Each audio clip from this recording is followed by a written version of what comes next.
Excuse me, ചിത്രകാരൻ mister Viswanathan ഒന്ന് കാണണം. വിശ്വനാഥൻ ഒരു അപകടത്തിൽപ്പെട്ട് വെല്ലൂർ ആശുപത്രിയിൽ ചികിത്സയിലായിരുന്നു. ഇപ്പോൾ നല്ല ട്രീറ്റ്മെന്റിനായി അമേരിക്കയ്ക്ക് പോയിരിക്കുകയാണ്.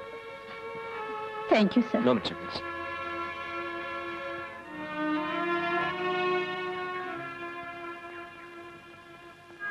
നീ അയാൾ ഓർത്ത് വേവലാതിപ്പെടുന്ന എന്തിനാ? കഴിഞ്ഞത് കഴിഞ്ഞില്ലേ, അതങ്ങ് മറന്നുകള. എന്നാലും ഞാൻ കാരണമാണല്ലോ ആ അപകടം പറ്റിയത്. കുറ്റം നിന്റേതൊന്നുമല്ല, വെറുതെ നിന്റെ പുറകെ കറങ്ങിയത് കൊണ്ടല്ലേ. ഓ, ഇങ്ങനെയുണ്ടോ ഒരു പടം വരപ്പുകാരൻ? അദ്ദേഹം അങ്ങനെ അനാവശ്യമായി സ്ത്രീകളുടെ പുറകെ കറങ്ങുന്ന ആളല്ലെന്ന് എനിക്കിപ്പോൾ തോന്നുന്നു.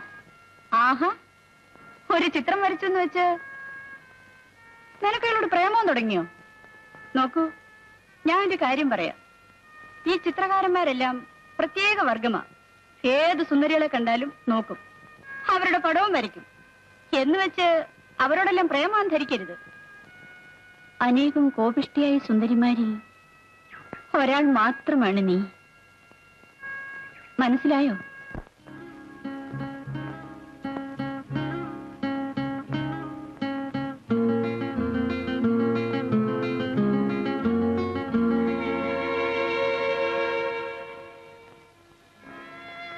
ഞാൻ കാരണമാണല്ലോ ആ അപകടമുണ്ടായത്. ഈശ്വര, അദ്ദേഹത്തിന് എന്തെങ്കിലും സംഭവിച്ചാൽ ഞാനായിരിക്കും അതിന് കാരണക്കാരി. എന്നോട് ക്ഷമിക്കൂ.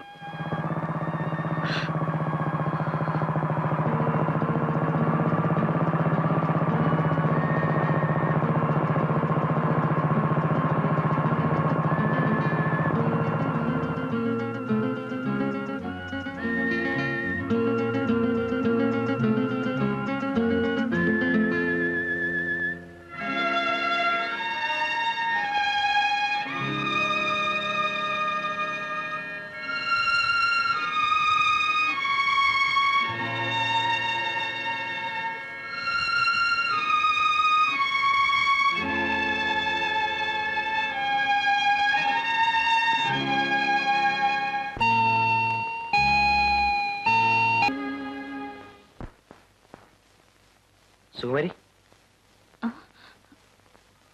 എന്താ ഇവിടെ നിൽക്കുന്നത്? ഏയ്, ഒന്നുമില്ല. അടുത്ത ഞായറാഴ്ച ഞാൻ സുകുമാരുടെ വീട്ടിലേക്ക് വന്നാലോ എന്ന് ആലോചിക്കായിരുന്നു. വേണ്ട നന്ദൻ, എനിക്ക് കുറച്ചുകൂടി സമയം തരൂ.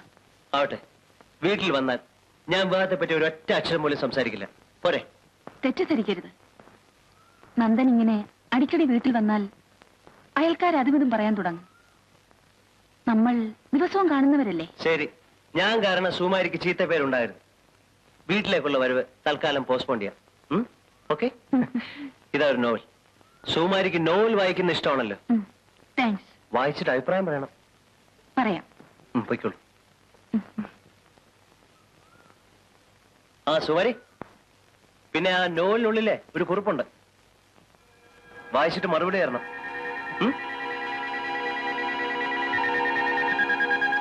അയാളിപ്പം ബാങ്കിൽ പോയിട്ട് വരണമെന്ന് മാത്തച്ഛൻ പറഞ്ഞ മനുഷ്യനല്ലേ, സൈക്കിളൊക്കെ ചവിട്ടി പോണ്ടേ, കുറച്ച് താമസിക്കും. എന്റെ തലയില് വിനു വിനു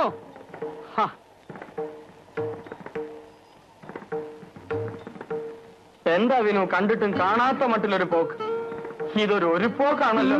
ഞങ്ങളൊക്കെ പാവങ്ങളല്ലേ വാസിയേട്ടാ, 50 രൂപയ്ക്ക് പോലും ഗതിയില്ലാത്തവര്. വിനു, നീ കുത്തുവാക്കുകൾ പറഞ്ഞെന്റെ ഹൃദയത്തിൽ ബോംബിടാതെ. സത്യത്തിൽ അന്നെന്റെ കയ്യിൽ രൂപയില്ലായിരുന്നു, ചെക്കായിരുന്നു. അതിതുവരെ മാറ്റിയിട്ടില്ല. ഞാനത് മാറ്റും, നിനക്ക് വേണ്ടി മാത്രം. ചേട്ടാ, ചേട്ടനൊരു കാര്യം അറിയാമോ? എന്താ വിനു? അന്ന് ചേട്ടൻ പറഞ്ഞതിന് ശേഷം ഞാൻ ഭരതനാട്യം നിർത്തി. ഇപ്പൊ കുച്ചിപ്പുടിയാ. അതാണ് നിന്റെ ശരീരം തടിച്ചിരിക്കുന്നത്. നീ 10 കാശുണ്ടാക്കും. നിനക്കൊരു ഭാവിയുണ്ട് വിനു. എന്ത് ഭാവി? ഞാൻ എത്ര വീട് കയറി ഇറങ്ങി കുച്ചിപ്പുടി പഠിപ്പിച്ചാ ജീവിക്കുന്നറിയാമോ? നീ ഇനി കയറി ഇറങ്ങണ്ട, വീട്ടിലിരുന്ന് പഠിപ്പിച്ചാ മതി. പഠിക്കാൻ ആഗ്രഹമുള്ളവർ നിന്നെ തേടി വരും. എങ്ങനെ തേടി വരാനാ ചേട്ടാ? ഇരുന്ന് പഠിപ്പിക്കാൻ ഒരു സ്ഥലം വേണ്ടേ? ഇരുന്ന് പഠിപ്പിക്കാനുള്ള സ്ഥലം നിനക്കില്ലാത്ത സ്ഥിതിക്ക് നീ അത് വാടകയ്ക്ക് എടുക്കണം. വാടകയ്ക്ക് ഞാൻ അന്വേഷിച്ചു. പക്ഷെ 1000 രൂപ അഡ്വാൻസ് കൊടുക്കണം. 1000 രൂപ. ഞായറാഴ്ച രാവിലെ 10 മണിക്ക് ഞാൻ 1000 രൂപയുമായി നിന്റെ വീട്ടിൽ വരും. പോ. ചേട്ടാ, എന്റെ അഡ്രസ്. എനിക്കറിയാൻ വയ്യാത്ത അഡ്രസ്. നീ സമാധാനമായിട്ട് പോവിനു.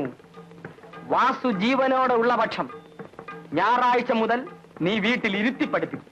കുച്ചിപ്പുടി അവിടെ ഒന്ന് ഗവനിക്കണം.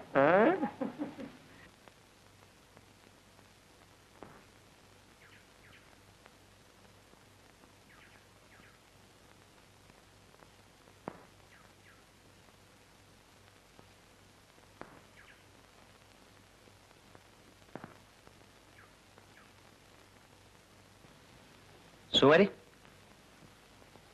എന്റെ കത്തിന് മറുപടി ഇല്ലേ? സ്നേഹം മനസ്സിലിരുന്നാൽ പോരെ? കടലാസിൽ പകർത്തി വേണോ അതറിയിക്കാൻ? നമ്മൾ കൊച്ചുകുട്ടികളല്ലല്ലോ. ചിലപ്പോൾ കൊച്ചുകുട്ടികളാകുന്നത് ഒരു രസമല്ലേ? എന്തോ എനിക്കങ്ങനെ തോന്നുന്നില്ല. ഇത്ര വേഗം വായിച്ചോ? വായിച്ചില്ല. ഇതും സാഹിത്യമാണോ? സുകുമാരി വളരെ പഴഞ്ഞതാണല്ലോ. ഇത് ആധുനിക സാഹിത്യമാണ്, പുതിയ തലമുറയുടെ സാഹിത്യം. യാഥാർത്ഥ്യങ്ങളുടെ മുന്നിൽ കണ്ണുമടച്ചേൽക്കാൻ പുതിയ തലമുറ തയ്യാറല്ല. ഉള്ളതുപോലെ ധൈര്യപൂർവ്വം എഴുതും.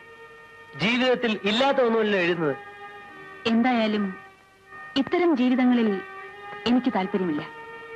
എനിക്ക് പറ്റിയ പുസ്തകങ്ങൾ ഞാൻ തന്നെ തിരഞ്ഞെടുത്തോളാം. All right. ടേസ്റ്റ് ഡിഫേഴ്സ് അല്ലേ?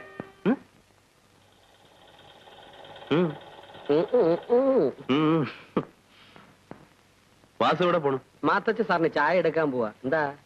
ഒന്നുമില്ല. ഓ ചേട്ടാ, ഓരോരുത്തർക്ക് എന്തെല്ലാം അറിയണം. വാസു എങ്ങോട്ട് പോകുന്നു, വാസു എന്തിനു പോകുന്നു, ഇതൊക്കെ അറിഞ്ഞിട്ട് ഇവർക്ക് എന്ത് കാര്യം? നന്നായിട്ട് തയ്ക്കണം കേട്ടോ. ഞാൻ വരും.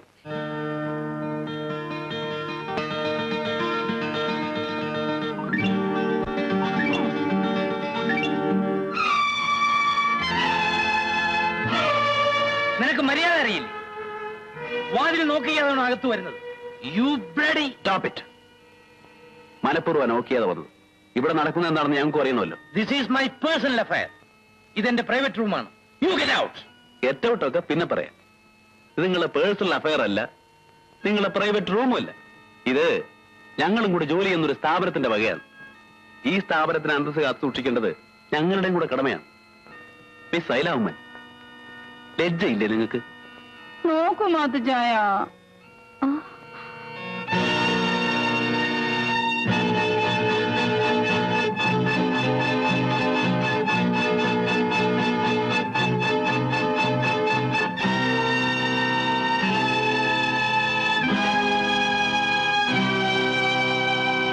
ഇനി ഇത് ആവർത്തിക്കരുത്.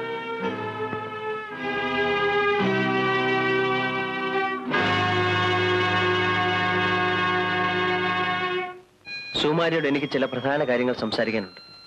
നമ്മുടെ ഭാവിയെ ബാധിക്കുന്ന കാര്യങ്ങൾ. ഈ വരുന്ന ഞായറാഴ്ച സുകുമാരി എന്റെ താമസ സ്ഥലത്ത് വരണം. അയ്യോ, ഞാൻ വരില്ല. സുകുമാരിയുടെ വീട്ടിലേക്ക് വരുന്ന എന്നോട് പറഞ്ഞില്ലേ? എല്ലാം തീരുമാനിക്കുന്നതിന് മുമ്പ് നമ്മൾ ഉള്ളു തുറന്ന് സംസാരിക്കുന്നത് നല്ലതല്ലേ? റെയിൽവേ സ്റ്റേഷനടുത്തുള്ള ബസ് സ്റ്റാൻഡിൽ കാലത്ത് 10 മണിക്ക് ഞാൻ കാത്തു നിൽക്കും. എന്നാലും സുകുമാരി എന്റെ വീട്ടിലേക്കല്ലേ വരുന്നത്? ഞാൻ കാത്തു നിൽക്കും. ഓക്കെ?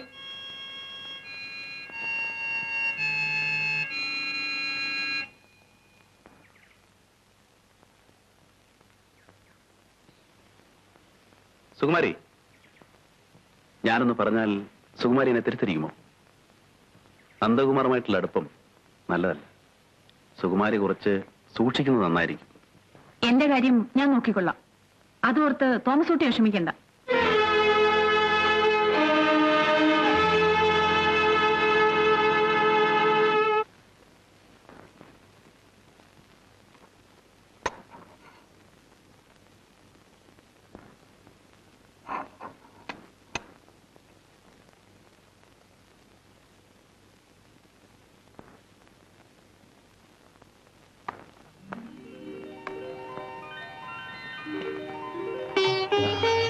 ഇതാണ് എന്റെ മാളം. ഇരിക്കൂ.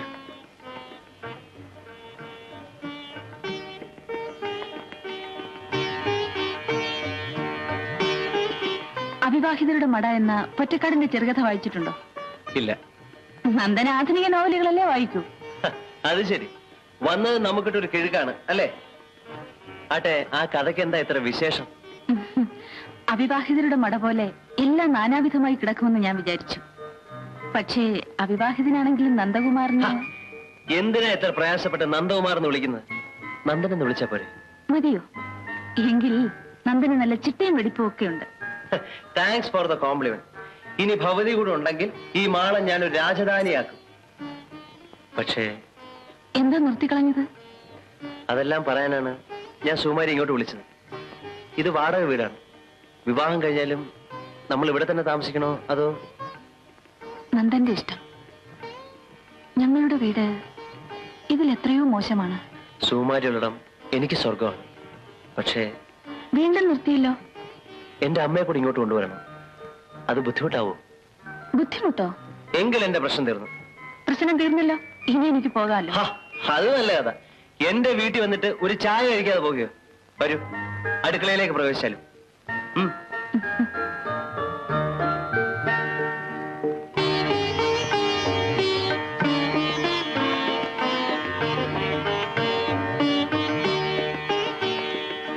ഓഹോ, അപ്പോ പാചകം അറിയാമോ? നമ്മൾ തമ്മിലെ എപ്പോഴെങ്കിലും വഴക്കടിച്ചെന്ന് വിചാരിക്കാം. അപ്പൊ ആദ്യമായി സുകുമാരി അടുക്കളയിൽ പണി മുടക്കും. ഞാൻ തോറ്റു കൊടുക്കരുതല്ലോ. ആ ആവശ്യത്തിലേക്കായി ചില ചില്ലറ ചൊട്ടുവിദ്യകൾ ഞാൻ അഭ്യസിച്ചിട്ടുണ്ട്. ചായ ഞാനിടാം. വേണ്ട വേണ്ട വേണ്ട. സുകുമാരിക്ക് ചായ ഇട്ട് തരാനുള്ള അപൂർവ സന്ദർഭം എനിക്ക് ഇപ്പോഴേ കിട്ടും. അതെന്താ? വിവാഹം കഴിഞ്ഞാൽ പിന്നെ എന്നെ ഈ പ്രദേശത്തൊന്നും കിട്ടത്തില്ല. ഞാൻ ആ ഡ്രോയിങ് റൂമിൽ ഒരു കസേരയിട്ട് സിഗരറ്റ് പോയിച്ചോണ്ടിരിക്കും. ഭവതി ചായ ഉണ്ടാക്കി അങ്ങോട്ട് വരണം. എങ്കിൽ വിവാഹ തീരുമാനം ഒന്ന് പുനഃപരിശോധിക്കേണ്ടി വരും. അയ്യോ, എന്റെ പൊന്നെ, ചതിക്കല്ലേ.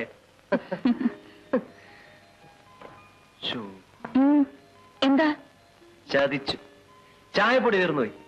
സാരമില്ല, ചായ പ്രോഗ്രാം വേണ്ടെന്ന് വെച്ചു. അത് പറ്റില്ല. ഞാൻ ചായപ്പൊടിയായിട്ട് ഉടനെ വരാം.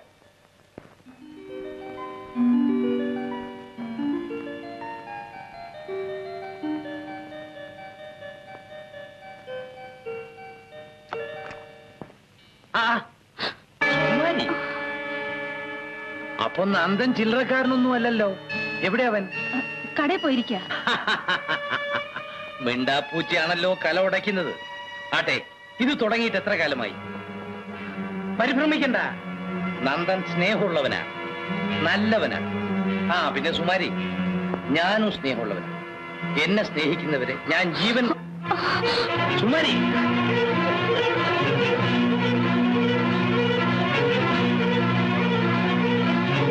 എന്താ സുമാരി, എന്താ പറ്റി? മാത്തച്ഛൻ ഇവിടെ വന്നു. അയാൾ ചിലപ്പോഴൊക്കെ എന്നെ കാണാൻ വരാറുള്ളതാ. അതിന് സുമാരി ഓടുന്നത്? അയാൾ എന്നെ... സുമാരി എന്ത് ചെയ്തു? ഉപദ്രവിച്ചോ? ഉപദ്രവിക്കുമെന്ന് എനിക്ക് തോന്നി. പക്ഷേ അതിനു മുന്നേ ഞാൻ രക്ഷപ്പെട്ടു. സത്യം പറയണം, മാത്തച്ഛൻ സുമാരി കയറി പിടിച്ചോ? എങ്കിൽ അയാളുടെ കുടൽ മാലയാ എടുക്കും. വേണ്ട, എന്നെ പിടിച്ചില്ല. ഒരു പക്ഷേ ഞാൻ ഭയപ്പെട്ടതായിരിക്കും. നന്ദൻ അവിവേകമൊന്നും കാട്ടരുത്. അതങ്ങ് മറന്നുകളാ. ഏതായാലും എന്റെ കൂടെ വരും. നമ്മൾ വിവാഹിതരാൻ പോകുന്ന കാര്യം മാത്തച്ഛനോട് തുറന്നു പറയാം. ഇപ്പോൾ വേണ്ട, ഞാൻ പോകുന്നു. സുമാരി,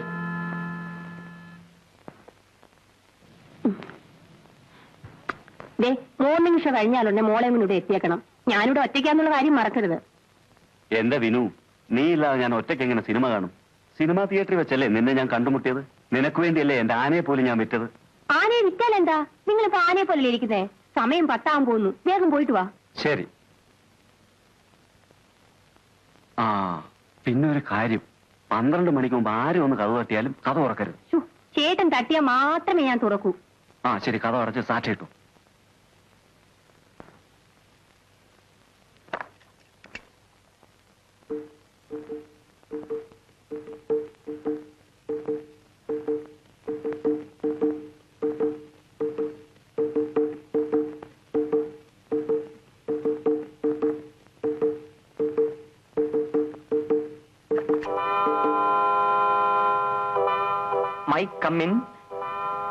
മൈക്ക് വാടകയ്ക്ക് കൊടുക്കുന്ന ഇവിടെ അല്ല, അതങ്ങ് ചന്തയില്ല.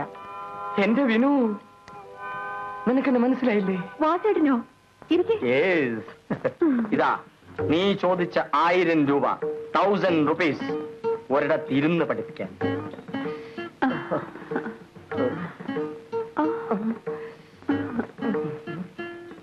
ഞാൻ എന്നും ചേട്ടനോട് നന്ദിയുള്ളവളായിരിക്കും. ഈ നന്ദി കൊണ്ട് എന്ത് പ്രയോജനം? നീ എന്നെ ഒന്ന് ഗവനിക്കുന്നില്ലല്ലോ വിനു. പോയേട്ടാ, ഞാൻ പോയി ചായ ഇട്ടോണ്ട് വരാം. പിന്നെ ഏ, ചായ മാത്രം പോരാ, കടിക്കാൻ എന്തെങ്കിലും. അത് പിന്നെ എനിക്കറിയില്ലേ. ആ.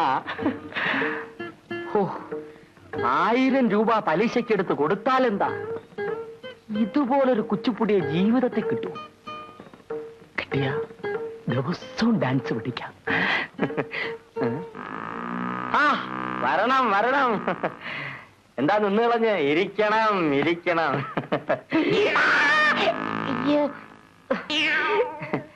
മോളെ ഡാൻസ് പഠിപ്പിക്കാൻ കൊണ്ടുവന്ന കുച്ചിപ്പുടി. സാറിന് വേണമെങ്കിൽ പഠിക്കാം. പക്ഷെ സാറിന്റെ ശരീരപ്രകൃതി യോജിക്കുന്നത് റെക്കോർഡ് ഡാൻസാണ്. അതും വിനോദിന് പഠിപ്പിക്കും. ആളകത്ത് അല്പ ബിസിയാ, ഇപ്പൊ വരും. ഇനിയിപ്പൊ ഡാൻസ് പഠിച്ചിട്ട് എന്തോ ചെയ്യാനാ? വേറെ ജോലി ഒന്നും അറിയില്ലേ? അറിയാം, ജോത്സ്യം. ആ, കൃത്യ സമയത്തിന് ജോത്സ്യന് എത്തി. എന്താ കാര്യം? ഈ വിനോദിനിക്ക് എന്നെ ജീവന. എന്നാ ഇനി നീട്ടിക്കൊണ്ട് പോണ്ടല്ലോ എന്ന് ഞാൻ വിചാരിച്ചു. അവളുടെ കഴുത്തിൽ ഒരു താലി കെട്ടിക്കളയാമെന്ന് കരുതി. ഇതിന് ജോത്സ്യൻ എന്നെ ഒന്ന് സഹായിക്കും. ഞാൻ എന്ത് ചെയ്യണം? അതിന് പറ്റിയൊരു മുഹൂർത്തം എനിക്ക് കുറിച്ച് തരണം. എന്റെ ഭാര്യ നിനക്ക് കല്യാണം കഴിക്കണം അല്ലേടാ? അയ്യോ. അതിന് ഞാൻ തന്നെ മുഹൂർത്തവും കുറിച്ച് തരണം അല്ലേ?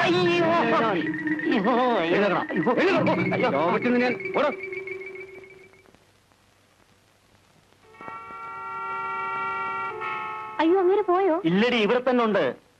ഇതിനായിരുന്നു നീ എന്നെ മോർണിംഗ് ഷോക്ക് പറഞ്ഞേച്ചല്ലേ? ടിക്കറ്റ് കിട്ടാഞ്ഞത് എന്റെ വിറ്റ ആനയുടെ ഭാഗ്യം. നീ അതിനെ വിപ്പിച്ചല്ലോ ഒരു ദ്രോഹി.